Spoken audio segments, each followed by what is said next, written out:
I've been writing for a long time, but I've never actually written a sequel before. I've wanted to write sequels for a really long time, but the reality is that I've always wanted to get traditionally published. I wanted a major publisher to pick up one of my books and push it out into bookstores and have all of that. But when you write a book and you're writing a book that you're hoping is going to be turned into a series, the problem is if you write the first book and then you start writing the sequel, well, what if that first book doesn't get picked up by an agent? Or what if you do get an agent, but it doesn't sell to a publisher? And then you're left with this second book. And I'll say that there's never any wasted time when you're writing. You're always, like, anytime you sit down to write, you're getting a fraction better, right? If you write another book, then you're a little bit better.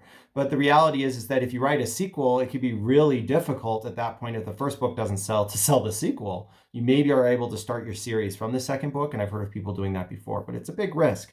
And so I am so blessed and fortunate now, though, that I was able to write a sequel. And I wrote a sequel because my first book sold to a publisher. But there was still no guarantee that the sequel to Sky's End was going to be picked up. So I had to really take a big leap of faith.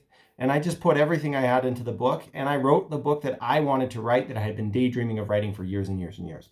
And so now I have a whole trilogy coming out because my publisher loved the second book. They loved Among Serpents, and they loved it so much that they bought the third book on an outline. And so now I have a whole trilogy. Sky's End is book 1. It's coming out next spring. Among Serpents is book 2. It's coming out in spring 2025. And then Downfall, which is going to be the epic conclusion to the trilogy, is coming out in spring 2026. I hope you guys are getting excited about these books. This has been a lifelong dream for me. I've been fighting for years and years and years to get published. I've been rejected on the agent side, trying to get an agent like 500 times over 10 years. I had lots of books that I wrote. I wrote 6 books before I finally got a book that got me an agent. And then we were on submission with multiple books for several years, my agent and I, before we got a publisher who offered us.